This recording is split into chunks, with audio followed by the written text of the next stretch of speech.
I'm Tandy. Welcome to the stream on today's episode of the Lost Boys Versus. I'm going to be fighting against fellow streamer Jebas. You can find him at twitch.tv/Jebas. He says it's pronounced Jebas. Hello, Mr. Jebas. Are you there? I sure am. How are you? I'm doing great, man. Thank you so much for being on the Lost Boys Versus. Welcome to episode number 2. Glad to have you. Absolutely. I'm super excited.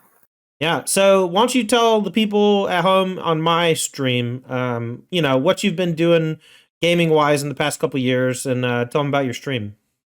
Yeah, so I first started streaming kind of right when Storybook Brawl went into its early access. Storybook Brawl was a very, very fun auto battler I that agree. had a bit of a rough ending that was a bit abrupt. And I built up my streaming almost entirely from that. I was qualified for Worlds and was definitely one of the top players, I would say. Hell yeah. I was making good content and doing some casting for it. And then all of a sudden, well, it all sort of fell apart right at the same time. So I've been kind of waiting for the next thing that sort of hooks my attention the same way. And and Lorcana's been pretty good the last couple weeks here. All right, so we're going to be playing Pixelborn, and we're going to be fighting with 3 different decks that represent all 6 colors in what I am calling Conquest. Now, Conquest is a mode that has been in Hearthstone before, perhaps other games, and basically you can do one of 2 ways. You can say when a deck is defeated, you retire it, or when a deck wins, you retire it. And today we're going to be doing, whenever our deck wins, we will be retiring it, and we win the match when all 3 of our decks win 1 game. And that's what we're going to be playing. What do you think about the format of that, Jebas? I think it's really cool. It even got me thinking, like, what is the optimal order for trying to put the decks out there? Whatever the first deck that you lead with, if it wins, it gives the other decks more opportunities to try and rumble. If they don't have the best draws or whatever, they can still sometimes pull out a win if they get more than one shot at it. But you could do the flip side where you start with the weakest deck to try and, knock that out. And then, I don't know, it's really cool. And I really like the idea of playing with all the different colors because there's just so many different flavors of decks that you can do. No, that's my favorite part too. And when we were just talking about different formats we could do for the Lorcana Invitational, which, by the way, if you're unaware, we're going to be doing a Lorcana Invitational in about a month and a half at Apex Gaming in Caldwell, Ohio. We're inviting a bunch of stone cold killers of other games to come and fight in a 16-person tournament where we're giving away $5,000 in cash and other prizes as well. And then we're going to have a $2,000 open on Saturday and a $2,000 open on Sunday that weekend. And that's October 20th weekend at Apex Gaming in Caldwell, Ohio. Big shout out to Apex Gaming for not only sponsoring my Twitch channel. Thank you so much for that, but also for just like being my partner in the Lost Boys for putting on the Invitational at their home store. So it's going to be great. I'm looking forward to seeing that for sure. Yeah. All right. So the 3 decks that I have brought, I'll give a brief explanation on each. I think you said you're bringing the same colors. And so I'll give like my 2 color and talk about it. And then you can give yours and talk about it a little bit too. And I'll show my half of the deck and you can show your half of the deck to your chat or whatever. So I'll start first. So this is the Stitch Blitz deck. This is what I've been calling it. This is a super 1 and 2 drop heavy deck, because we are building around Stitch Rockstar. And what Stitch Rockstar is a 6 cost big Stitch that quests for 3 lore, has shift 4, so you can play it cheaply on another Stitch. And whenever you play a character with cost 2 or less, you may exert it and draw a card. So it functions a lot if you've played this in other games. Glimpse of Nature in Magic the Gathering. Basically, whenever you play a creature, draw a card until the end of turn. And you can build Stitch to kind of be that engine. And we're pairing that with not only a bunch of cheap creatures, but also with a couple of other engines that actually gain card advantage as well. So you get to replenish your hand after you empty it. And the other half that we're doing is Aerial Spectacular Singer. Now this one looks at the top 4 cards of your deck and puts a song into your hand if you're able to find one. But the main draw for me is Singer 5 because it allows you to sing an extremely powerful song for free. And that is A Whole New World. And it says each player discards their hand and draws 7 cards. Now, in Magic, that's an extremely dangerous but powerful thing to do. And in Cube, you often see it paired with something that prevents your opponent from drawing or whatever. In this game, though, there's no real reaction to it. And if it's cast, it's resolving. And with Aerial, you actually get to play it a full turn ahead of schedule and without actually spending any of your ink to play it. And so there's games where I'm going to play 2 or 3 creatures in the first few turns, and then I play Aerial on 3, and then I'm able to use 4 ink on the next turn between before and after the Whole New World to continue applying pressure. And my opponent is going to be playing most of the time like another mid-range deck, and they're going to be playing 1 spell or 2 spells on the following turn to catch up. But I'm so far ahead on the table that it's going to be very difficult for you to get out of it, I think. And that's my build of Stitch Blitz, I'm calling it, but that's Amber and Steel. All right, your go. My take on the actual sort of Amber and Steel is a little bit bigger. It's leverages more of the really impactful individual cards on the defensive, such as Captain Hook and Prince Eric as sort of your early plays. And then it leans a lot more into the combos of Tinkerbell into Big Tink with the shift. And then it also does Aerial into Grab Your Sword as a way of on, say, turn 4, you play one of the 3s, either Aerial or Tinkerbell, and then on 4, you're either able to grab your sword and deal with an early aggressive board, or you can do Big Tink and then use that to either sing Grab Your Sword, or you may be able to just deal the 1 to everything, attack, deal 2 to something else, and then boom, you've basically stabilized the board.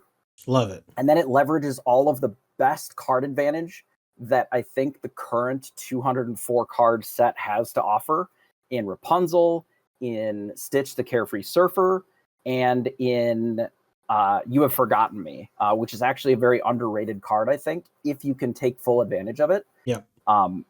Because there's a lot of times against control decks where you find them with, 2 or 3 cards that are left, and they're really big bombs. Your Elsas and your Maleficent dragons. You make them have to choose, do you want to be able to ink towards actually casting those, or do you want to keep them in your hand? Boom, you make them discard, and then all of your other cards are able to leverage Rapunzel pretty well. You just have really strong card advantage engines and things like that. You got Beast to kill mirrors, and it just puts big fatties on the board and is able to eventually flood the board and just keep looping creatures, and it just ends up being very, very strong, especially in the metagame where it's sort of shaken out so far. Yeah, so I think you're, like you said, you're going a bit bigger, bit more mid-rangey, a bit more interactive, right? Yeah, I'm mostly ignoring my opponent, and you're the opposite. Exactly. This one is very, very focused on being a mid-range control. Are you playing cannons as well? Fire the cannons? It is playing Smash. It is Smash. More leveraging like Captain Hook and Prince Eric to deal with the really low to the ground stuff. Love it. And then once it's past that, it literally has a full 4 of Cerberus because it's just a 5/6. It's just huge. It's just the big Surfer Stitch is a 4/8. Yeah. You smash him and then you Rapunzel. You've got Hades to bring back other Hades. So against control decks, you're looping, your 3/2s over and over and over. You're able to get back your beasts. There's an argument for playing the song instead to leverage with Aerial more. Yeah. But the song isn't its own threat. And I think that's where I lean more towards just having more bodies. Because where the regular traditional, red purple deck, your Ruby Amethyst is more of a not play stuff to the board until it absolutely has to. Yeah. This deck plays a lot of stuff to the board and doesn't necessarily always quest with it. They just sit there. Yeah, I mean, the challenger characters are really defensive, right? So it seems weird to say that because they get bigger power, but the way the game functions, questing is the thing that is aggressive, pushing towards winning the game. And Yeah. power and toughness are just ways that creatures interact with each other. So Exactly. you know, like you said, I think that's a great point. I actually have Captain Hook in my deck because I just wanted a 1-drop that can trade with Simba or Rafiki if they they want It trades to. up super well. Right, and it's another 1-drop for Stitch. I don't love it. I'm basically just not going to quest with it until I'm like, you know, comboing off or whatever. But yeah, it's I like definitely way worse in your deck because Yeah. it isn't an aggressive card as far as gaining lore, Right. but it is an incredibly powerful defensive card. Killing a Stitch for 1 is crazy. Yeah, I agree. Super good. All right, so next up, tell me about your vision on Emerald Sapphire, and then I'm gonna talk about mine. Yeah, so let me bring up my Emerald Sapphire. So when I first started playing a lot of Pixelborn, I immediately gravitated towards the control deck. The sort of play magic mirrors and play your be prepared as you wipe the board. Yep. And this is not terribly different, but it is a more refined version of what I started with. Mm-hmm. It leverages magic brooms to play towards a long game, but I have trimmed it down to 62 cards, so it still has a couple of extra ones, mostly extra. Better get the cutting. Better get the chopping, boy. I mean, I was at 73 at one point, and I was playing that and very happy with it. But I've managed to trim it down a little bit because you can leverage like the White Rabbit Pocket Watch plus the brooms plus a Mickey to put 2 or 3 cards back at the same turn. Given that you can give them rush, you play them, they smash in. You give another one rush, etc. So when you're at a decent amount of ink, that is a line that you can do. It leverages just a much more tight version of that deck. It plays Gastons because the Gastons are good against Cusco's. Also in combination with the White Rabbit Pocket Watch, because that was always sort of a problem point for the deck. Yep. Is like, what do you play that you're not playing even, on resource cost to be able to deal with some of the more problematic cards? And Gaston is a way to do that. Yeah, I love the Ruby Gaston, the one that challenges, it's so ridiculous, but super good. It's uncontrollable, but it's kind of controllable because you can choose to use them in an attack last.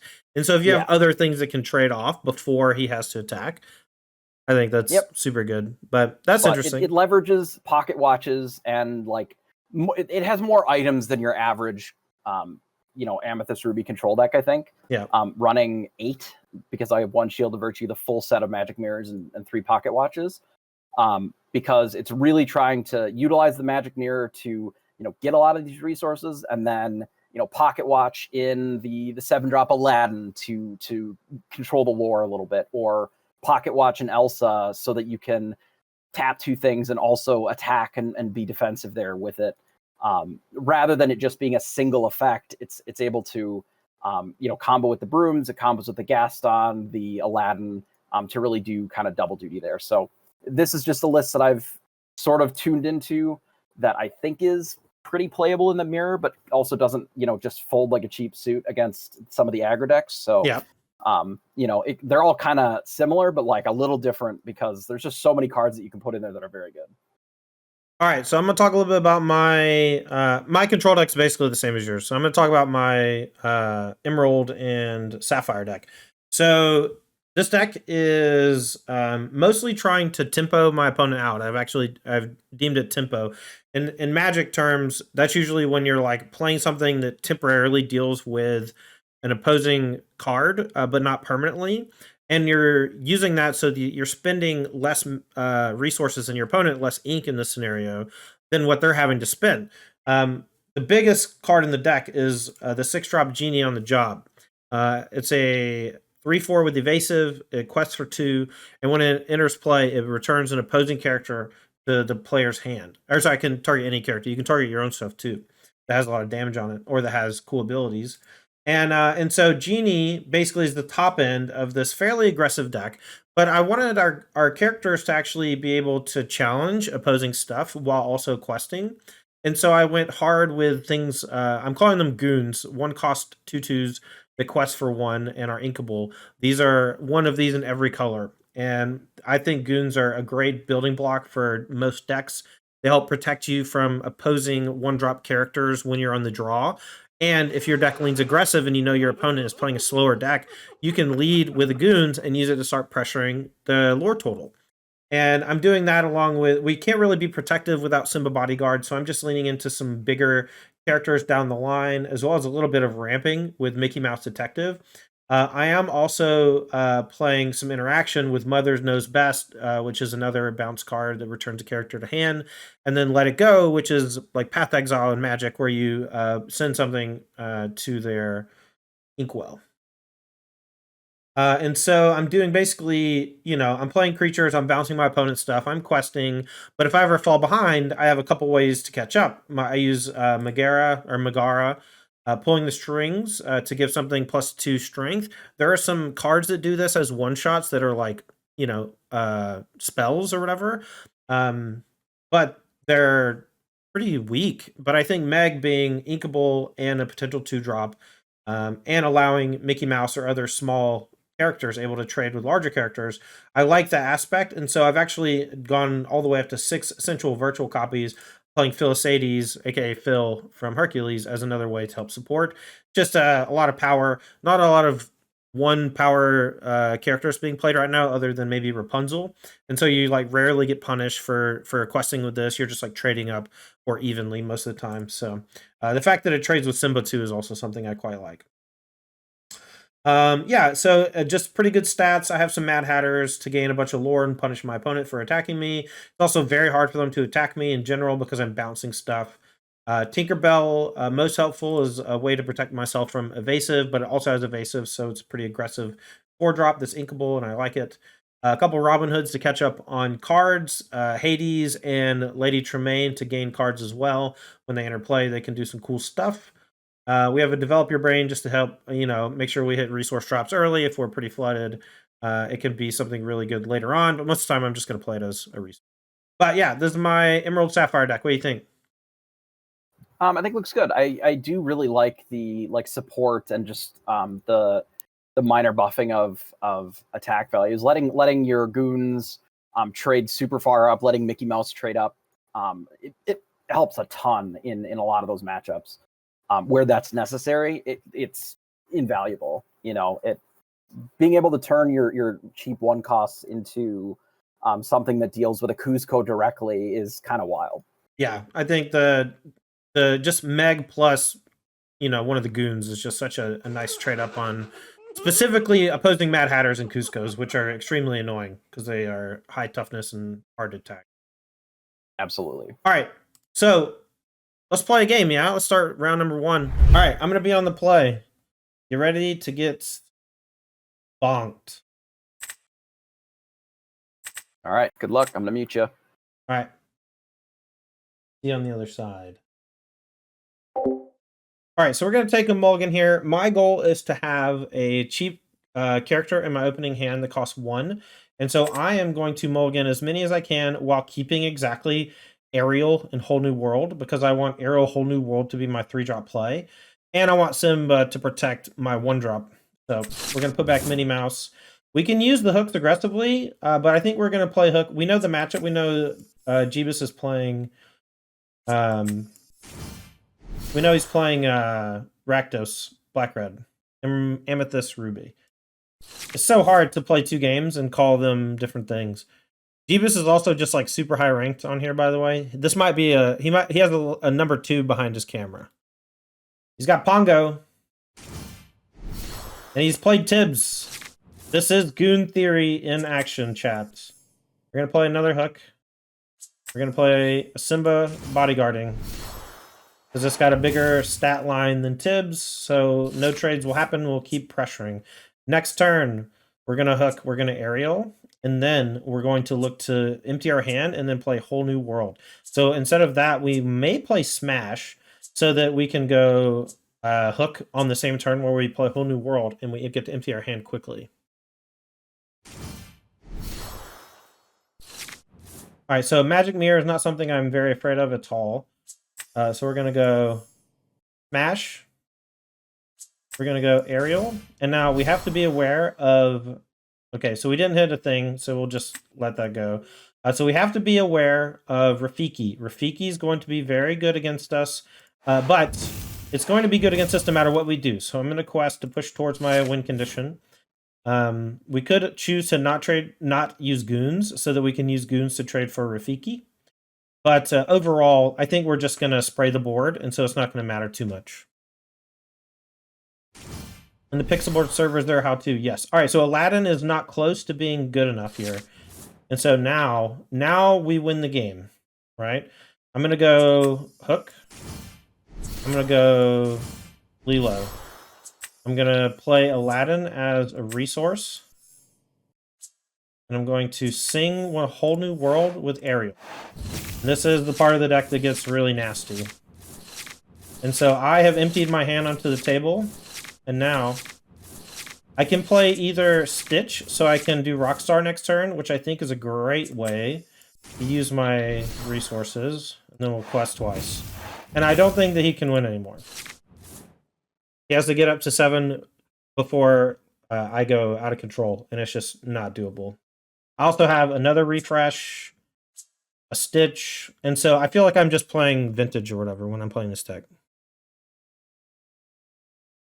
Yeah, there's a way to like load up the images and stuff, Monkey. You just gotta go through the how-to channel. Yeah, we also did a video on it. All right, I'm gonna put on a little music chat, but don't get mad at me. Hey, the fuck you mean you ain't heard no fucking?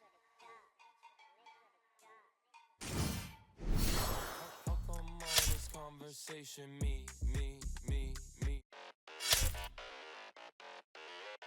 All right, I'm just gonna not use the music.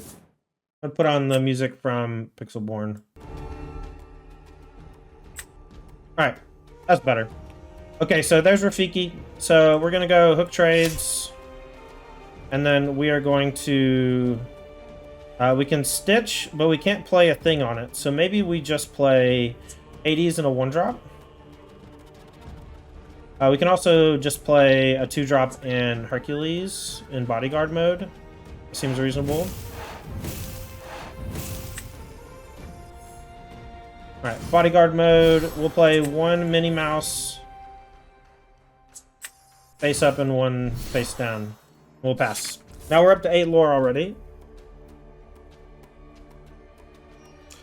I'm not sure that that's DMCA free, Reptar. I was on the DMCA free list, and I did not want to. I love Baby No Money. Don't worry about that.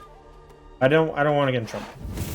Dragonfire on my thing, and now Lilo's gonna go down, but we're still pushing, right? That was this whole turn, and now we get to continue going bananas, and we can even Whole New World again if we want to.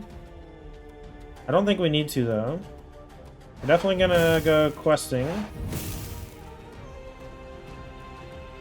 And I guess I could have stitched instead, but maybe I should just go. Let me check my graveyard. So we can get back Lilo. I think Hercules into Lilo, and then we can sing again.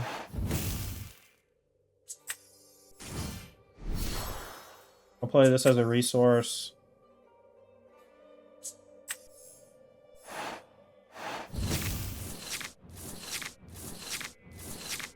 Because we get almost a full 7, right? And we can still play another 1, so we're player goons.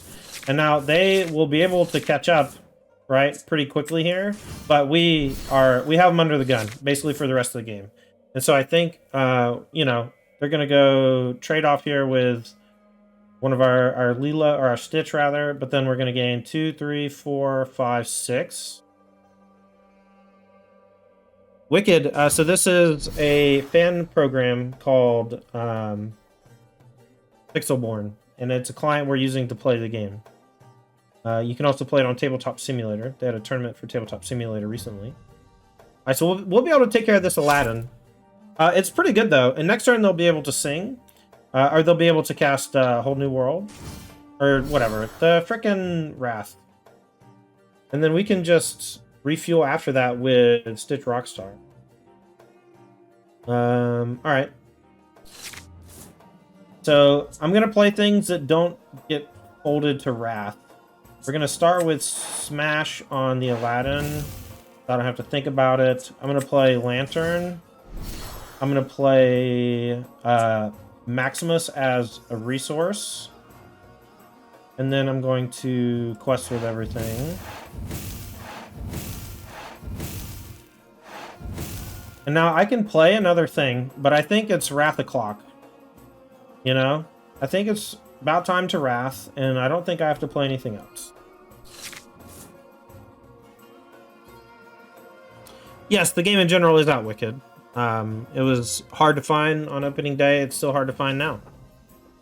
But Pixelborn is free to use and really fun and good. Highly recommend. They have a ladder system that's pretty great. Right now we're fighting against fellow streamer Jebas. You follow him on Twitch, twitch.tv/Jebas. And this is my Amber and Steel deck in action. I was calling it Steel Wheel. Steel Wheel?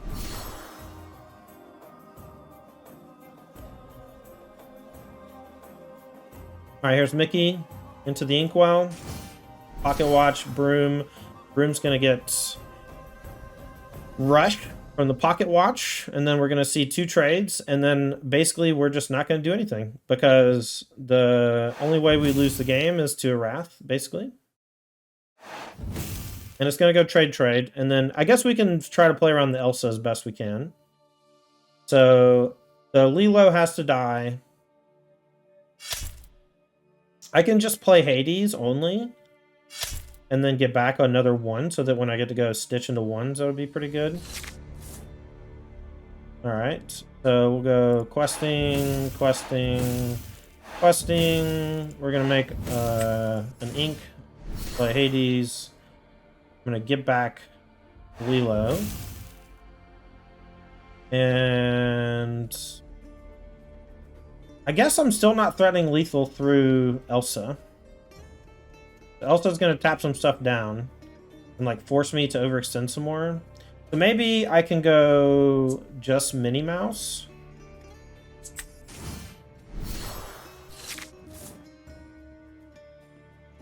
The name of the client is called Pixelborn.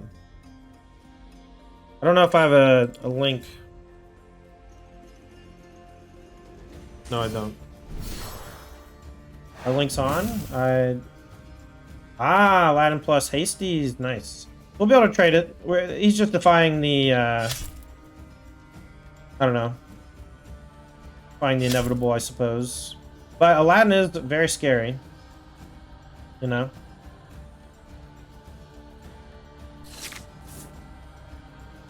Alright, so we will trade here so that can't happen again. I'm gonna quest for 2. I'm gonna go ahead and play one of my Stitches. And then I'm gonna play the 2 Lilos and let them draw.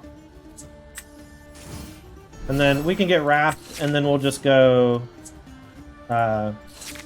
Stitch plus Minnie and rebuild again. These don't really cost us resources that much, so that's kind of why we're doing it, presenting lethal over and over.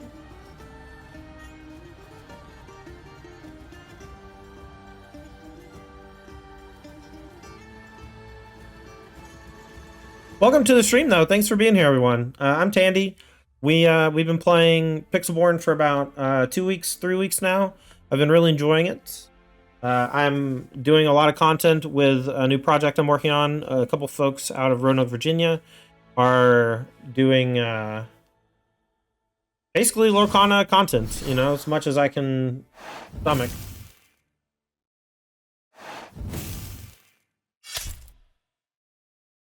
Alright, so that doesn't untap. I guess we gain some. We can play this thing. Draw a card. I'm gonna play this thing, look for another draw 7. Then find. I'll play this and draw a card. And I don't think I need to play this one. I'll save that for this. I didn't use the lantern. I have a bad habit of not using the lantern. So it's Wrath City again. Not to my knowledge, Corcruxian. I'm sure they have their normal stuff. I probably didn't need to play out everything since I do have this other Stitch Rockstar. I could have just waited. I did want to play out the aerial in case I was able to draw another whole new world. Alright, so it's not Wrath O'Clock, which means the game's over.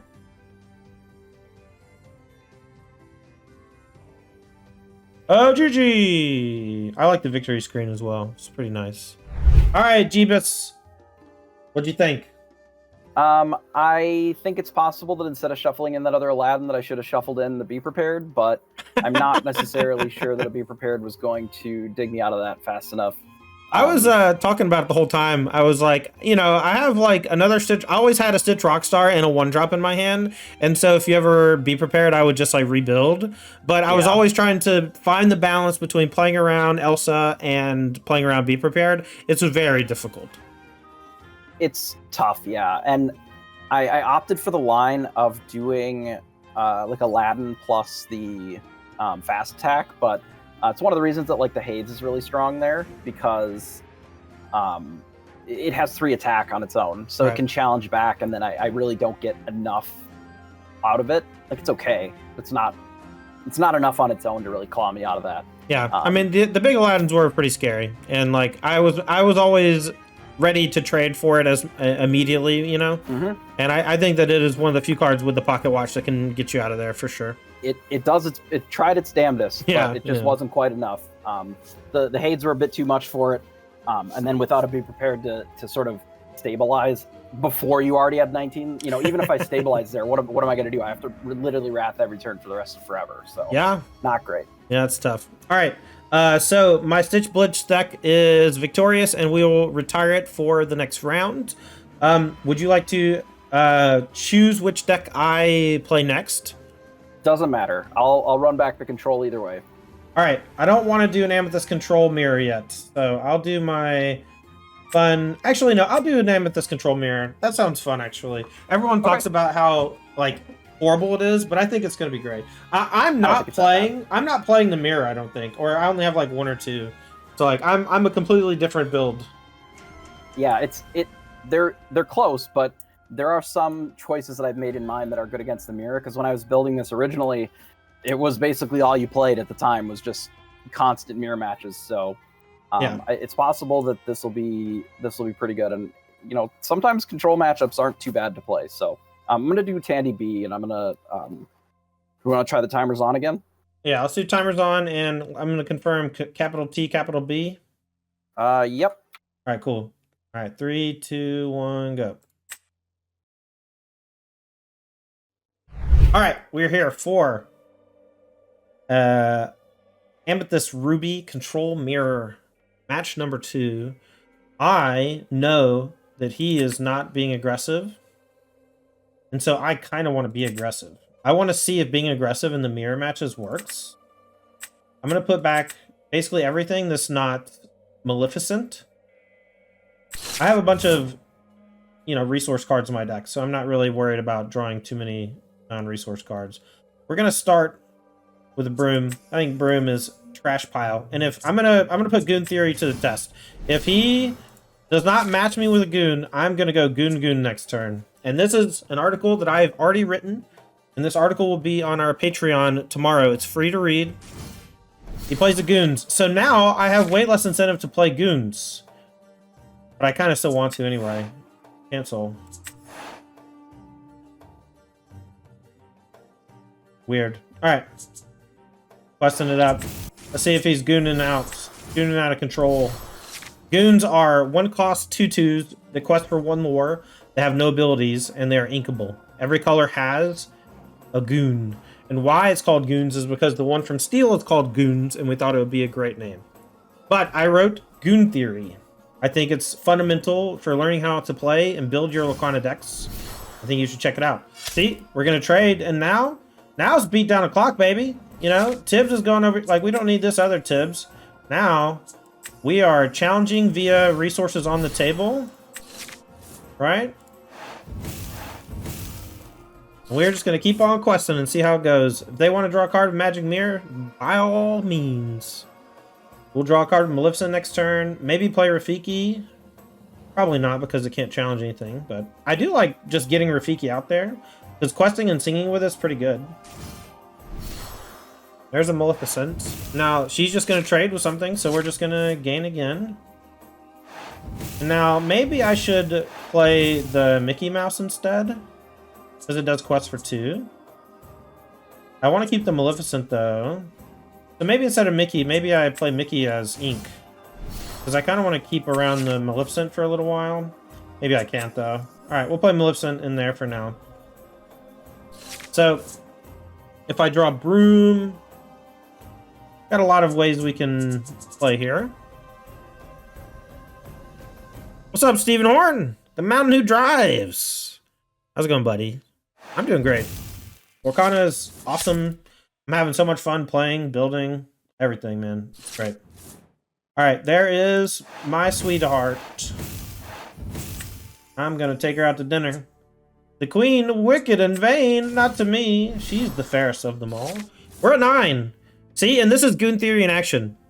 Jebas, unable to keep up with the goons. And we are allowing our cards like Maleficent and the Queen catch us up on card quantity.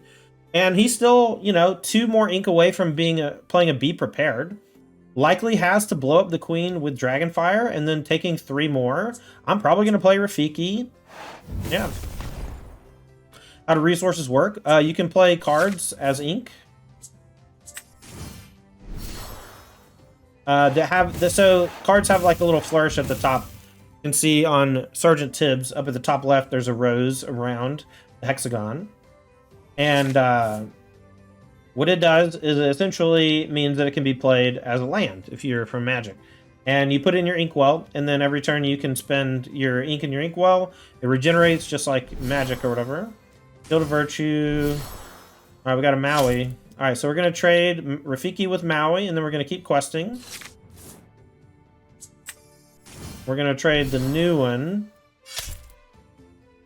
That way, these can quest without getting chewed up. And I'm going to go ahead and play Gaston as well. It can't... I mean, I guess we're just going to get Wrathed here, but maybe he doesn't have it. Can maybe use this to protect something.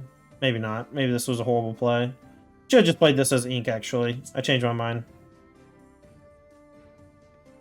Is it always 5? What do you mean? No, I can play another ink into my inkwell, and then it's 5. Okay, so this is good. Now we can challenge this. We have 2 Be Prepareds in our hand, but we'll go ahead and trade. Then we're at 17, and now, you know, if we ever draw some of our big baddies, we'll be able to maybe just close out with 1 quest, you know, on like an Ursula or something. Here comes Aladdin. And that means another Aladdin's coming. Elsa, frozen. Minions are freezed. Maui. I'm gonna play Maui. It doesn't quest, so I'm gonna go ahead and put it over here because it doesn't challenge her either. That way we can be prepared if we need to in the next turn or 2. And then we just have to find a way to beat Magic Mirror before he's able to get, you know, 7-cost Aladdin online and chewing me up and taking away some of my, what you calls them. Alright, so the Shield of Virtue also makes it so that I can basically never challenge my opponent's minions as well. So it's going to be prepared all day, every day. Alright, double challenge, both my minions down. We're going to need to draw... That's a good start. Draw a card. Maui. I'll put you in the inkwell. Alright, here we go. And now we're just going to essentially wait until Jebas plays a few more minions to the board, and then I'll be prepared. If I'm ever able to draw something like the quest for 3, or maybe even something that just quest for 2, I might play it to threaten lethal, and then they'll need another Elsa or something similar to catch back up. Yeah, so the cards cost at the top left. Ooh, nice. So another Elsa. This is going to mean that it's going to be able to trade or freeze. Okay, I'm just going to go ahead and blow these up.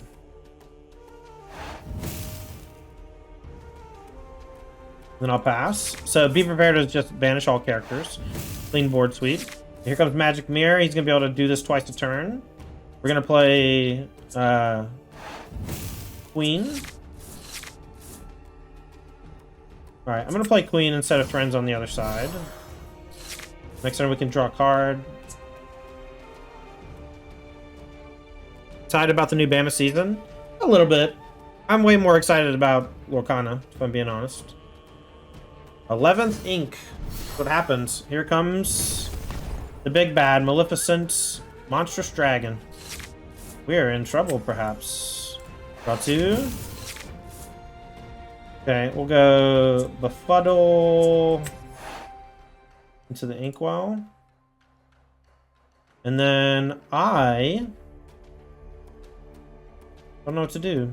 Could just banish this. I don't want to pressure. Alright, we'll put probably just Maleficent back in my deck. Draw a card Maleficent's pretty good.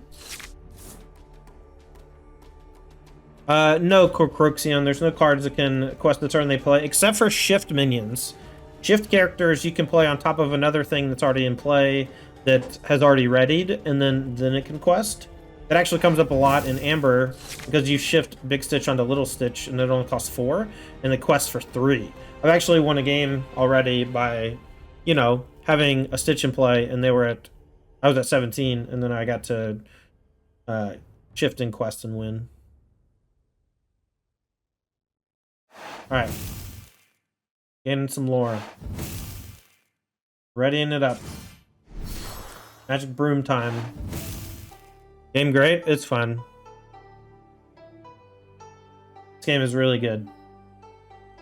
I want him to play one more big thing before it's Broom time. Or before we get Be Prepared time. So we got... okay. Let's draw a card. 7 costs Ursula. Alright, let's banish the Maleficent. We'll go ahead and quest. And now, next turn, we can play the Maleficent, or the Ursula, and it's threatening lethal. And we just hope they don't find Aladdin to gain until then. We can maybe still beat the Aladdin. But we might have to be prepared before. Yeah, it's good too, but... Alright, here's an Aladdin. Alright, this is the little Aladdin. And then a friend's draw 2. Oh, not a draw 2, play it as an ink. Okay, we're gonna play Ursula and draw, and I'm gonna go and play... Actually, I'm gonna quest, because I think we might get Be Prepared on just the Ursula.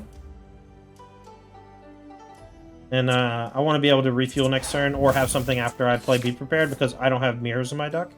I'm a much more aggressive-leaning Rakdos mid. Alright, unfortunate. I mean, we had to expect it. Now we can play out a couple things. They're going to trade with the Aladdin. And then we're going to play out a couple things and threaten lethal a number of different ways. Hopefully we draw Broom too. Gaston. Okay. So Mickey... Archimedes, here we go.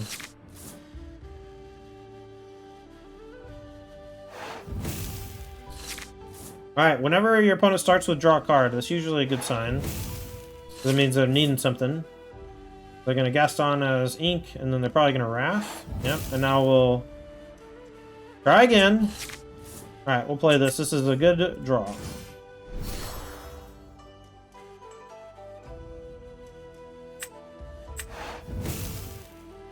Alright.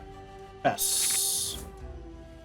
And so she just quests for 3, so you guys have an answer for it every turn. And then if we draw a 9th mana source, we'll have to answer the Maleficent as well. What? Okay, there's Dragonfire in there somewhere, I guess. Draw 2, put into the Inkwell.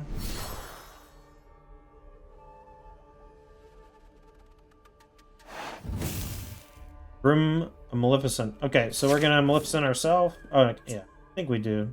Maybe we just play Queen. She only quests for 1, though. I would like to threaten lethal, and we can go ahead and clean the Broom up, too, while we're at it. Oh, thanks for the follow-up. Alright. Gotta have the answer every turn. We've already gone through a bunch of Dragonfires. 1, 2 Dragonfires, 3 Dragonfires, and 1 Be Prepared. Maybe 2 Be Prepared. I think only 1, though. See if he has the answer again.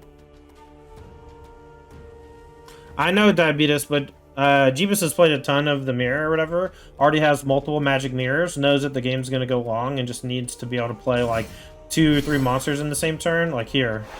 Right? Now we get to go Elsa taps Maleficent. Taps a draw. 24 cards in deck, so I'm gonna deck first if it comes down to it, but it probably won't because of the brooms. Alright, so this Elsa, I think I'm just gonna bite her off one. Alright, here we go.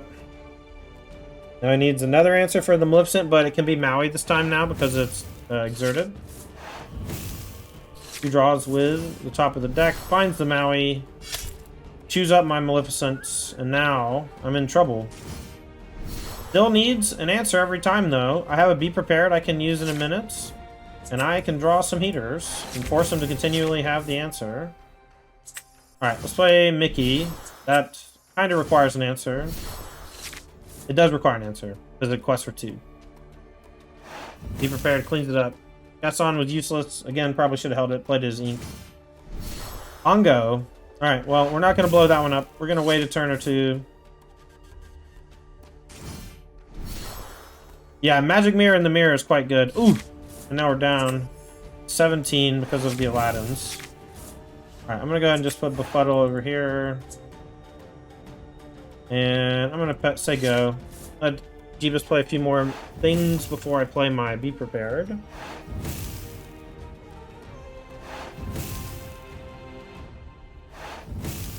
Well, that's cool. Now I can potentially shift onto it and maybe it can quest again. I'm not actually sure how that works. Dibs. Alright, I'm just going to play Gaston over here.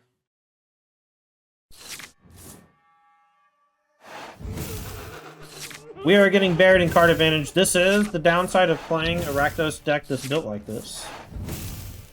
You know. Got Magic Mirrored early on. Rafiki, another Aladdin. I gotta Be Prepared this, but I'm not in love with it. 20th resource. Okay, let's sweep them up.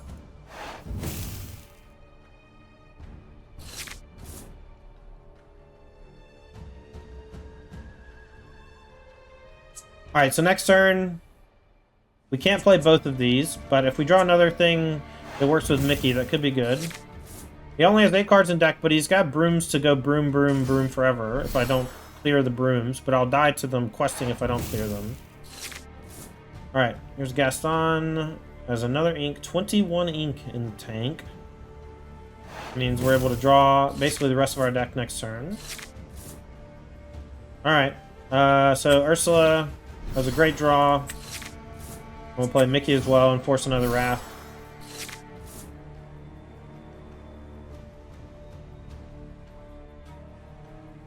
Yeah, so red and black. So we got Be Prepared in Ruby. We got Ursula in Amethyst. That's our Ruby control deck. Ruby Amethyst control. But our opponent has essentially drawn their whole deck, and now is going to go Broom Crazy, putting brooms back into their deck. And my characters are frozen for a full turn from the Elsa. Ooh, another Elsa going back into the deck. And he's probably going to be able to draw it next turn, so I think that I'm dead. I think I'm in trouble. Alright, so Broom goes back to hand, Broom can be cast again, and then Broom can be pocket watched again, and then we're going to be able to put Brooms back in the deck. So, yeah, we have lost. I'm going to play it out to see if maybe Be Prepared saves me, but I'm pretty sure that I can't win. Too many cards drawn from Magic Mirror. Alright.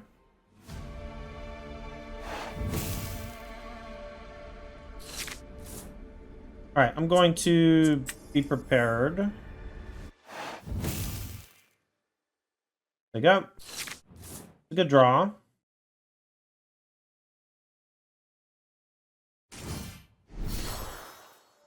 Alright, another Pocket Watch. Aladdin. Okay, we can banish that.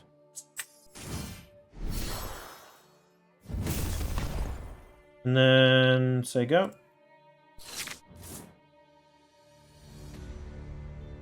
We have 15 cards left in our deck. Chat, this is also why I really don't want best of 3 to be the default mode for this game.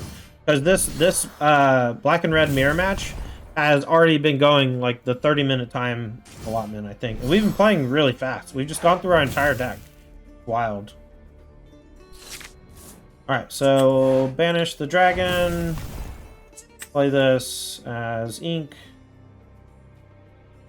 And I'll play Ursula, draw a card. Minnie Mouse. Always classy. Little tech minion here, Minnie Mouse. Help out against the heavy one-drop deck. Alright, Ursula. Can you get there? How many removal spells do you shuffle in, or is it all brooms all the time now? Be prepared again. Okay. You got it. Broom it up. Broom on broom action.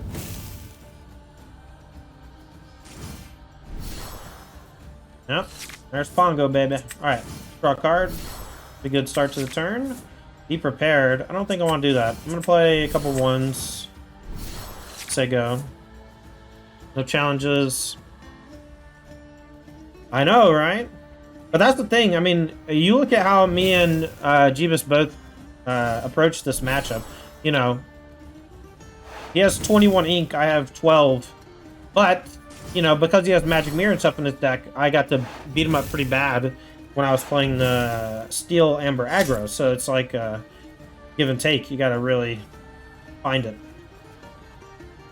Alright, that's tough. Aladdin comes down, takes it all. Elsa, Aladdin in play versus my Minnie Mouse. I'm going to have to be prepared once again. And we're still not even that close to finishing. Alright, sorry. Let's quest first.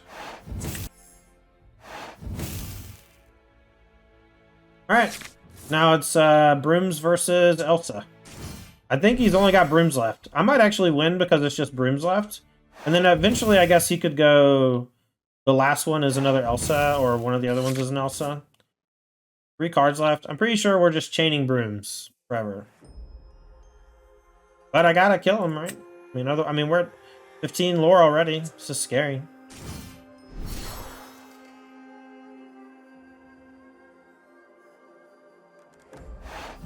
But there's no way that this would ever finish a 3-game match. The game is tough on that front. Alright, we're gonna freeze these two. We're gonna play Broom. We're gonna put something back in the deck. My guess is we should put Ursula, since it draws a card. Also, Maleficent's great. It's probably Maleficent. Although Ursula questing for 3 is a big deal, and draining for 1's a big deal. Maybe it's the Ursula. It was my card of the week on the podcast this week, so I guess I should take it.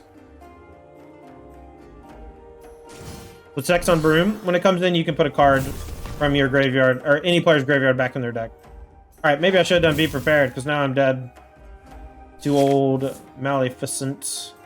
Alright, we're dead. Gonna trade. Play Pocket Watch. But this was 100% a game of Magic Mirror winning, right? He was able to use so many more resources than me. And even though I have 9 cards and he has 2, he's already broomed back like 6 brooms. And 3 other cards, which were Maleficents and draw cards and stuff, you know.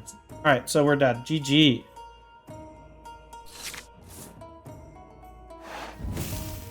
Alright, brained. That's control versus control. I mean... You really want to do that best of 3 every day for the rest of your life? No. Yeah, that and sounds terrible. Right. And that's why we're going to do best of 1, chat, because that was a very fulfilling and fun game. I mean, it was a good game, but at the end of the day, it's just, like, not fast, you know? Yeah, so I don't know if you were paying attention to my strat, so I don't have the Magic Mirrors in my build, and so I decided to just be way aggressive against you. And if you didn't have a Goon, I was going to triple Goon you, but you had a Goon, and so I actually thought, like, maybe I shouldn't, because after that trade... I'm going to be like, you know, essentially just like trying to win a game plan that I'm not that well suited to fight. And yeah. Or like a Rafiki would have been a disaster for you. Exactly, exactly. But luckily for me, it was Aladdin, no Rafiki.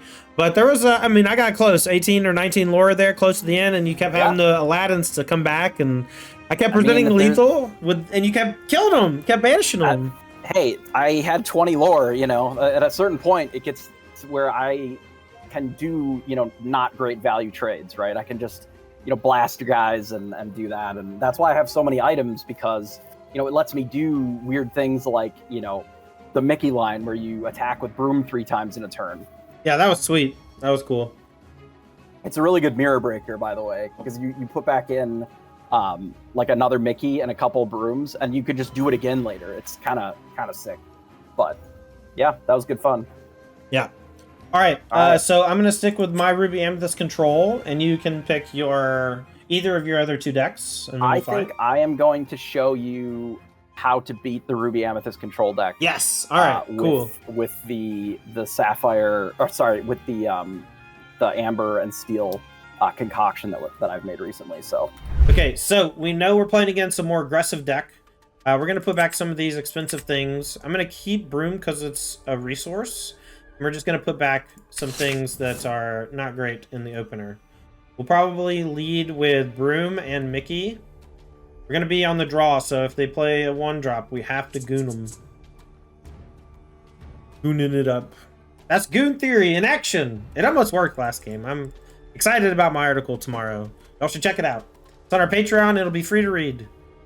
All right, no 1-drop. Do I get aggressive now? Hard to say. All right, Mickey. I'm gonna play an Archimedes. I just wanna see. Should I be playing these goons or should I be not playing them? When they play them, I should play them to match. But I think when they don't play them, I should use them as a resource. That's what I've been kind of leaning on, but I've been playing differently to kind of stretch the game engine and see how it feels, right? Alright, I'm gonna quest, and I'm just gonna play Broom as a resource and say go. I don't really care that much about Broom, and since I have this to challenge, there's no reason for me to continue along the axis of trying to gain lore early. This is almost 100% gonna challenge here, and if it doesn't, that's great. Then we'll just be at a standstill later where Hook is keeping, you know, one of my other characters slightly off balance, but not really that big of a deal. All right, here's Ariel. All right, so we're gonna get popped no matter what we do. So let's just go ahead and get popped, huh? Draw a card, and then we'll get to Rafiki and eat the Ariel, which will be nice. We can use Gaston as a challenger in some spots. If we had him on 2, we would have played that over the Archimedes on 1 likely to trade up on a 2 or 3 drop. But I gotta say, being in the business of trying to challenge your opponent's stuff does not feel very good. Alright, that was gross. Draw 2 cards with Rapunzel as well. Alright, so we're gonna Gaston here. We're gonna Rafiki, and we're gonna pop the Ariel. And then I'm gonna quest. I'm gonna allow a trade because some other things are already trades. This is gonna eat this, and this is gonna trade here. More than likely, another Rapunzel lets them draw more cards. It's possible we should just like, I mean, because this is a flat trade or a flat kill because of the Ariel, then I think questing with Maleficent makes sense. Also, just encourages them to, you know, keep tapping their things so that my Maui gets in there next turn. Probably play Maleficent as the resource. Alright, trades with Maleficent. That's great. That's basically the same as them not trading a couple turns ago. They also could have cast Grab Your Sword, but they're choosing to hold it for later. Now Cerberus, 5/6. Big boy. Okay. Alright, we'll go Maui, and we'll chew up the Rapunzel. And then pass turn. Visual bug, but this is exerted. Now, Cerberus probably going to trade with Maui to protect future investments, and, you know, still pretty full. 6 cards left. I have only 4, but big baddies and some things to hit my ink. Maleficent drawing a card. All right, deal 1. We're going to quest or we're going to nothing. Okay. So, we'll draw a card. All right, I'm going to play this dragon, Maleficent. And then I'm going to play this Maleficent Sorceress card. And Maui can't quest, so we will pass turn. Now they can sing or cast Whole New World and deal, or grab your sword and deal 2 to everything. Instead, they're going to go for Stitch, Carefree Surfer, draw 2. Very strong card. When you play this character, if you have 2 or more other characters in play, you may draw 2 cards. Alright, so now the question is, do you quest or do you not? And I think not. Because Maui getting to trade for something sounds super gross for them. Alright, I mean, that's fine with me. And then they sang the thing. Cool. Alright, perfect. So we can just Wrath. Do I need to Wrath? Not really. I think because I have this, I don't need to Wrath. I'll just kill the Tinkerbell. I'm going to play this. I'm going to kind of disguise my Be Prepared. I'm going to play this. And I'm going to play Tibbs in the ink. I'm going to say go. And now maybe they'll play another 1 or 2 characters, and then my Be Prepared gets to sweep it up. And, you know, they think maybe I don't have it because, oh, that's a good one. Because it doesn't cost them anything, really. They get 2 fresh out of it. So now, Cerberus and Stitch. 8 toughness is so much. Alright, we're going to quest. Then I'm going to Be Prepared. Banish them. I'm going to Broom. Up to 8.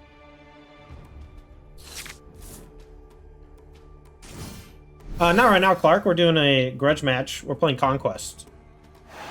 But I will be streaming this at later dates, and I will be battling people who want to do that. Alright, so I don't think I can win the game anymore. I think things have gotten far too out of control vis-a-vis resources. Our opponent is much further ahead than us on those resources. I'm going to go ahead and play... I'm going to play a Queen, and I'm going to play Rafiki, and then we're going to use Elsa maybe to tap things so that I can attack them with these 2. Make me discard 2? That's a bummer. You have forgotten me. I didn't forget you this time. That was disgusting.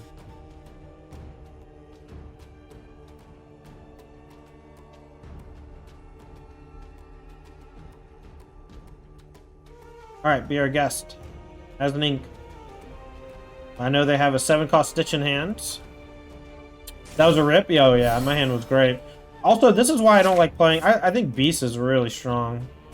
In lore, I'm gonna draw a card. Alright, let's go.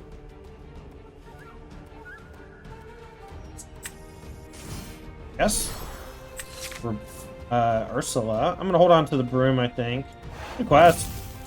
Maybe I should... Yeah, I'm just gonna hold it. I might cast it. Another character that can do stuff. Now, if they want to double trade into the Queen, they can play a Grab Your Sword and then go into the Queen. I knew the Rafiki was going to go down, but I kind of want to use Ursula to challenge it. Oh, Rapunzel, tough. Alright.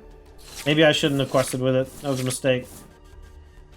Alright, so basically against Rapunzel, decks that you know have Rapunzel, or you suspect have Rapunzel, you can basically never quest. You can only make challenges that kill the opponent's stuff.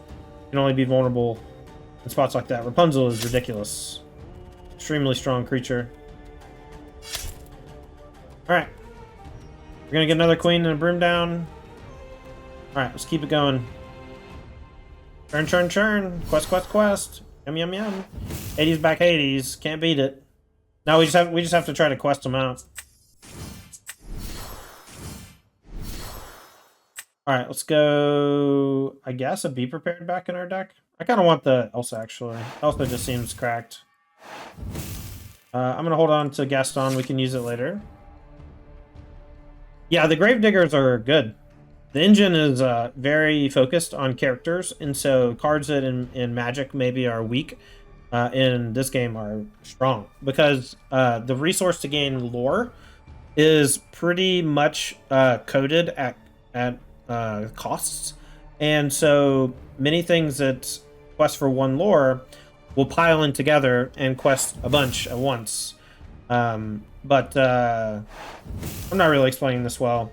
Long story short, any body is a good body because 1 body can quest for 1 lore. Right? That's the gist.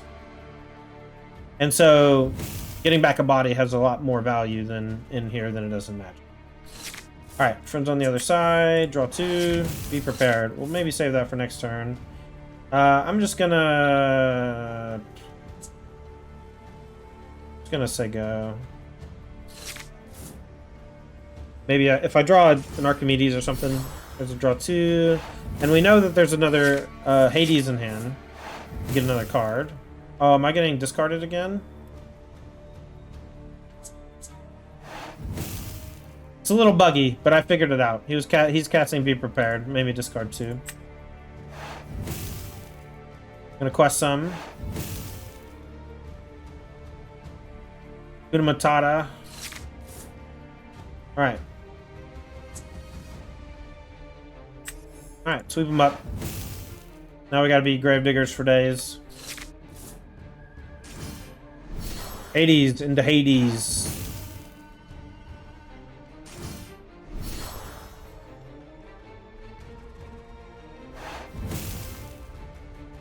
Alright, Hades into Hades. Yeah, Hakuna Matata is pretty weak. IMO. Alright, Elsa. Gonna tap down Cerberus and Hades. Pass.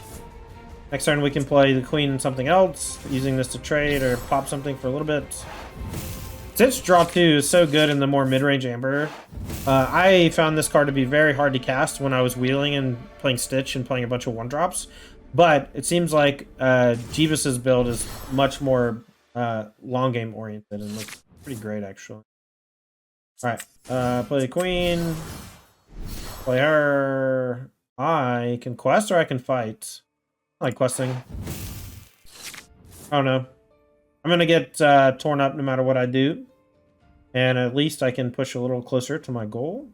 I need to draw another Be Prepared and hope that he doesn't have a third Hades. Go Hades into Stitch again.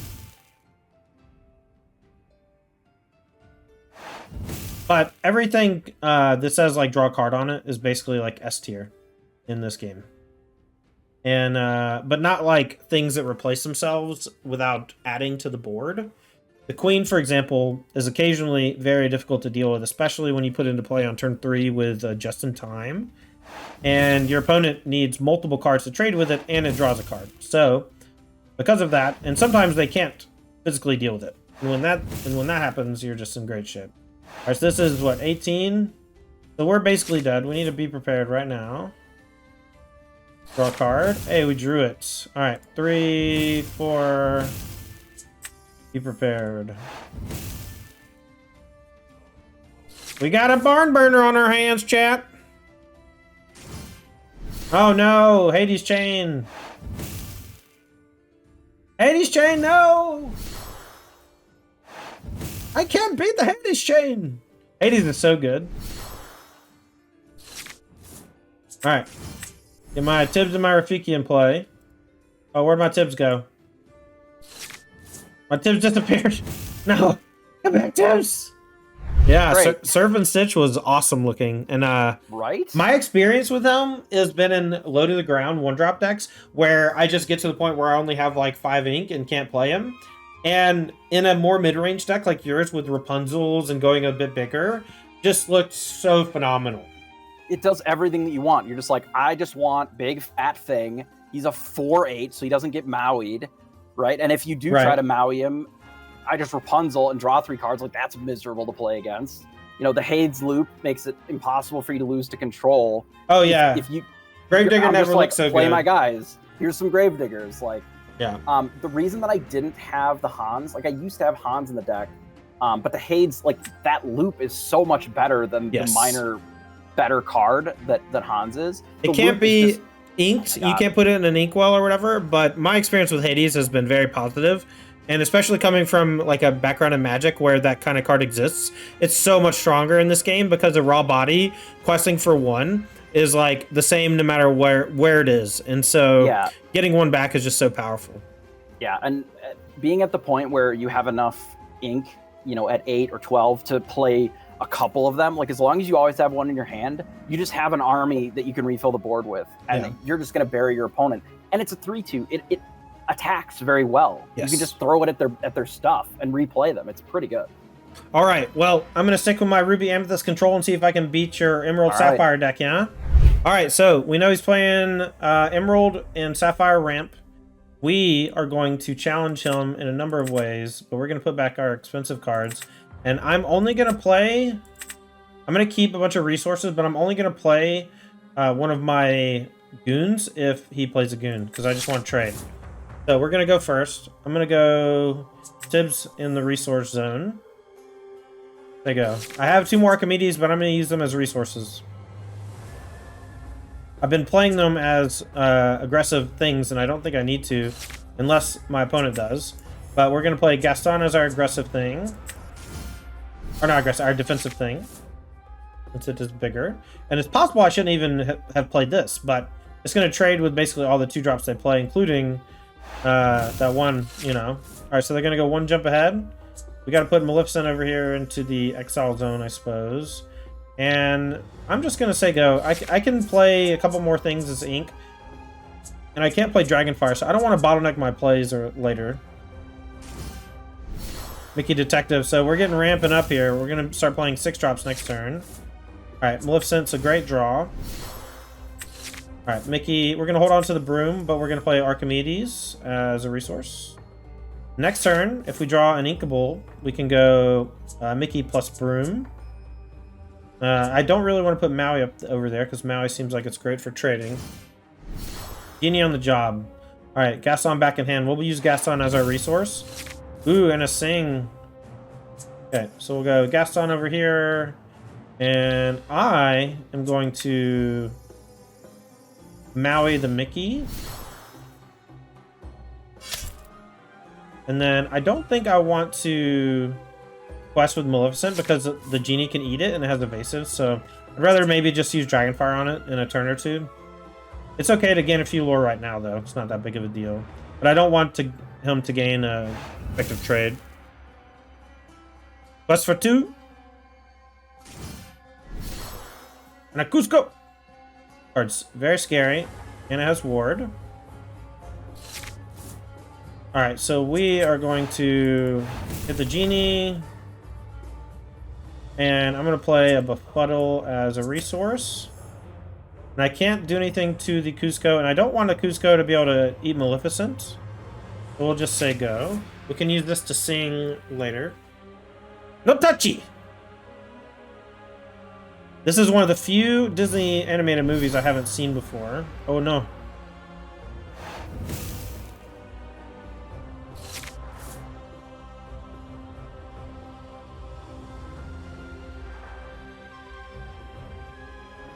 Alright, so we can play Maui and Gaston. I don't really want to trade Maui for Cusco. So let's go Dragonfire, the Hades. Play the Gaston. And I'm going to go ahead and quest with this. I think that they're going to quest for 3 instead of trading. And if they don't, I guess the Gaston can still trade. Maybe that was bad. Because they get to have the optional Gaston trade. But I have a feeling that this is going to get bounced again. Be my guess. Maybe not. One of the best? Yeah, I used to love David Spade as a kid, so... I heard that he was Cusco, and that makes a lot of sense. Alright, another Cusco. That looks fine. We can trade Gaston, and then we'll play some more stuff that can trade easily. We'll go Quest. I'm going to go Mickey. Room for 1. We're going to put back... Yes, Dragonfire. And then I'm going to go and play an Archimedes as well. And then we have Maui that can challenge if we want, and then we can quest with all this. Or we can go like Broom and Archimedes, trade into Cusco, and then replay the Broom and replay Maui. Alright, this looks like we're getting hit here pretty hard with the Cusco. Here's Donald Duck Strutless stuff and a Tinkerbell. Okay. Okay. So what does that mean? Alright, so this goes here. Goes back to hand. This goes here. There's also another cool trick I could have done, but I don't want to put damage on my stuff. Play Broom for 0. We're going to put another Dragonfire back in the deck. We'll say go. We'll just save Maui whenever it's a convenient cast. This quest for 2, this quest for 2, so they can go up here pretty hardcore. And then we gotta do some trading. This has wards, so we have to trade it with Maui, but that's a good trade for us. Do I gamble? I think I gamble. I can trade a Mickey here if I miss. But maybe I shouldn't. I'm just not gonna. Okay. We're gonna battle here, and then we're gonna gain 2, 4... Alright, so we're in a tight one.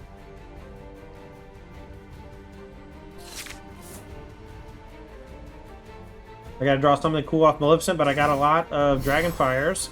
This only quests for 1. Oh, this quest for 2? That's so sickening. Okay, so I'm gonna go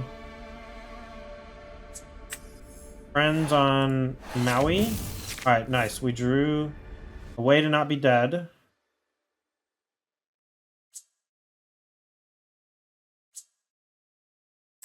Dragonfire the Flynn. Dragonfire Tinkerbell.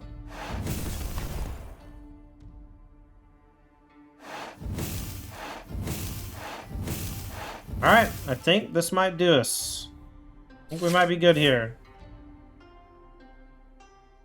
Flynn doesn't trade with anything that well, only puts him up to 19, and I think we won the race. Game plan is bizarrely good. Yeah, it's excellent. I've been so happy playing it, honestly. So we found the tempo line where we were able to leverage all of our stuff in race with Mickey's, with Broom's trading, things drawing a card. And unless he has 2 spells here that bounce. I mean, that's 1. Genie on the job. That's 1. Flynn up to 19. Is that it? No shot. Okay, Bone Quill. Let's go. Alright, Mickey for 2. Maleficent for 1. That's all she wrote, ladies and gentlemen. Yeah, now we get to play a really fun blue-green tempo mirror where we're bouncing each other's genies back and forth like crazy every turn. Sounds fun. So the Ruby Amethyst against your Sapphire Emerald. Did you feel like my removal spells were too good, or was I able to just kind of claw a victory out of nowhere? That was actually pretty close. I mean, I had quite a few different draws that just you didn't have an answer to, and you would have just lost. You know, if I had a Kuzco Rip there instead of the Flynn, right, that's just over, because then I was at 17. Right. You know, and it just was an unfortunate set of, like, my threats early were kind of not good enough because you had the Gastons. I mean, that's why you run Gaston, is because you can answer the Kuzcos without needing to overcommit. So exactly. Yeah, I mean, there's a reason that the decks started running those, because you know, you kind of fall behind.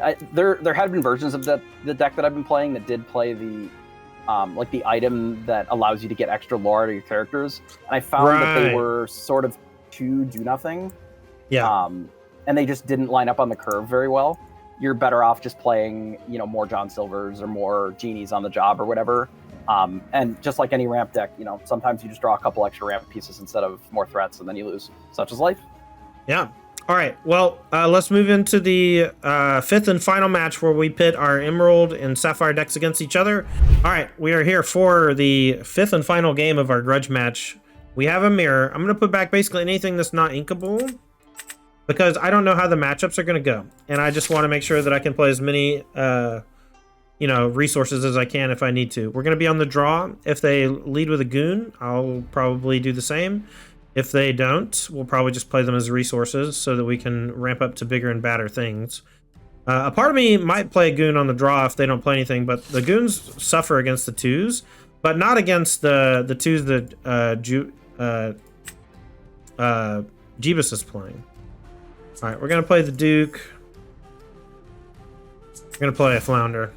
I'm going to keep Goon Theory alive and well. We're going to start the action.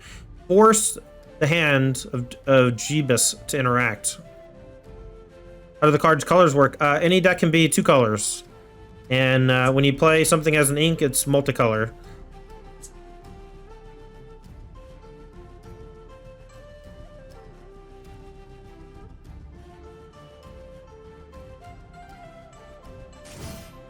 Alright, we got a Grammatala. Doesn't trade. Super happy with that. So we're just gonna quest. I'm gonna play Meg as a resource, and I'm gonna go ahead and play Genie. The ever impressive. Pass. Grammatala can ramp here and can also sing, but could throw itself away into the flounder. We are ramping as well, but we are doing it while questing. And Grammatala can quest later, and I may go ahead and chew up Grammatala, but I like questing and forcing them to use it. But next turn they can do it into the flounder, so maybe it's not worth. Alright, so let's just go ahead and quest with both. Force them to use their own thing. I'm going to play a Phil. And we are going to play a Mickey and get a resource ourselves and push us closer to the late game so we can start casting our 6 drops like Robin Hood.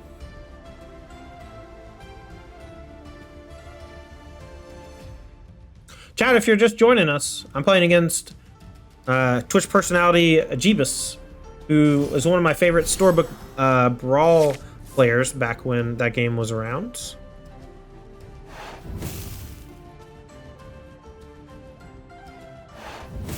Alright, one jump ahead. So we are going to Mother Knows Best, sing this. We are going to play Mickey Mouse, Steamboat Pilots. We're going to play this Mickey.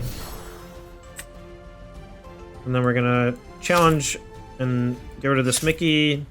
And then now when they Grammatala us, that's okay. Fine. Could have just quested for 2 instead, but get the Mickey down.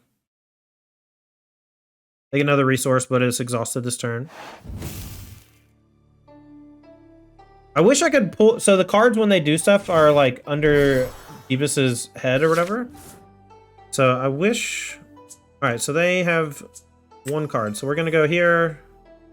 It says no abilities. I'm going to play this now and draw a card. And then we're going to return it to hand. We're going to go this one, this one. Then we're going to quest, and we're going to quest.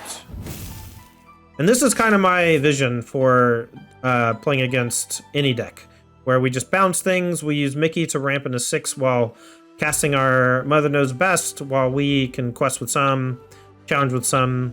And we have a few things that allow us to challenge in fun ways. We have Tinkerbell that gives us evasive on our turn sometimes when we play it. So if they play something with evasive, we could do something to it. But what I've noticed is that other people play a lot more ink than I do. I like to save my ink. All right, so we're gonna let Meg do some hardcore double trading next turn.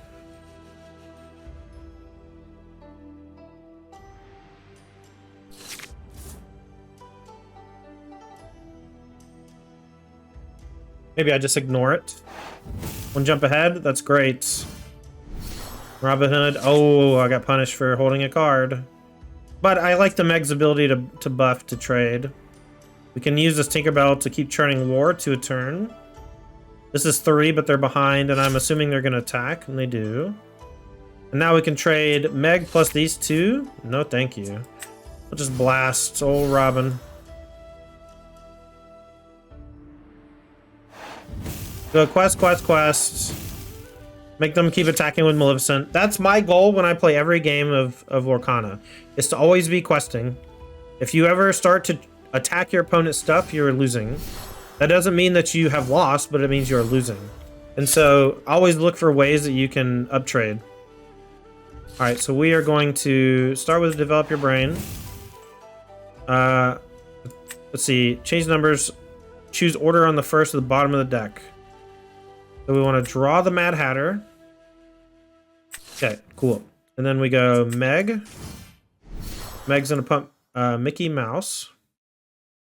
And then Mickey is going to trade. And then we're going to go quest for 2. It's going to be a double trade for them. And then we have Mad Hatter, which is going to be threatening lethal along with Meg and Mad Hatter. So they're going to need a Genie to bounce or something very similar to that to not be dead here. Have to double trade and then have a kill. All right, it's just Donald Duck strutting his stuff, not good enough. And it looks like Tandy is going to be victorious over Jebas. He's going to gain some lore. Spit in our face, why don't you? It was a close one. All right, here we go. Gain 3. Gain 3. And that's it. Oh, the crowd goes wild. Ah! Well fought, good sir. Not having any John Silvers there made our deck a lot worse. Oh, yeah. I haven't actually played John Silver yet. He's a card that it looks kind of weird because Reckless is a strange ability. But I think it's really cool forcing your opponent to attack when they might not be able to or ready to, you know? Yeah, and even if you don't have anything tapped on your side, exhausted, it still makes it so that they can't quest, which... like, it makes your tempo lines of just bouncing the things that I'm doing a lot worse when you still can't also quest. Right. But, you know, sometimes you don't draw it. And in a deck that has no card advantage, like blue and green, you know, you just have to draw whatever you draw, so... Right. Yeah, all the cards are kind of self-contained card advantage, like bouncing or trading or... You know, Robin Hood's actually excellent, I think, just because it's one of the few Sapphire cards that do say draw a card on it. And not to be underestimated, being a 4/4 that has evasive on the challenge is still pretty good. Yeah, it's a very defensive ability, but it lets you pick off, you know, random evasive creatures that people are playing. Yeah, in the spot that I was at there, I definitely would have taken out the Tink. Obviously, the Hades, the 7 hate drop Hades just took care of that for you. But yeah, your draw was very good there. The deck seemed very good. The Megara was great. You know, yes. Letting Mickey just eat my 3/6 was awesome. That was my theory in building it with... I have 4 Meg and 2 Phil in order to just, like, juice up my Mickeys or like, my 8 Goons that I'm playing. And, yeah, it looked great. I don't think I had Kuzco in this build. I had Mad Hatter instead. I'm not sure why. I think just because I had too many non-inkables with Mother Knows Best, Genie, and a couple others that I really wanted to play. Yeah. So... yeah, it's really tough because all of the good... sort of Sapphire cards are non-inkable. Same with a lot of the really good Emerald ones. You know, and that's why I think like the Amethyst decks and the Amber decks feel so strong is because all the really good cards are also inkable. Right. It's a cool balancing really mechanic. Tough. I like it a lot.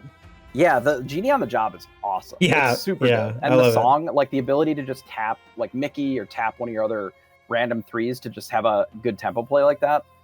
Is very, very strong. And I think once like the second set comes out, once we get a few more cards to flesh some of these decks out, you know, so they don't have to play quite as many, we'll call them suboptimal choices, right? Some that are just like kind of filler, kind of not filler. I think they're going to be very strong. Like the ramp deck just needs better payoff, you know, better ways of abusing that once they get there, and it just doesn't have it yet. Yeah, I agree. All right, well, that's gonna be it for our grudge match battle. Thank you so much to Jebas for joining us and fighting us in our second episode of Lost Boys Versus. Appreciate you having you here. Yeah, absolutely. It was a lot of fun. Yeah, maybe we'll get to do it again sometime in the near future. But have a good night, and I will talk to you soon, sir. Yeah, you too. Thank you so much for our sponsors, Apex Gaming. They're a store out of Caldwell, Ohio. They are awesome people who are going to help us run the Lorcana Invitational that we're going to be running in October, on October 20th weekend at their home store.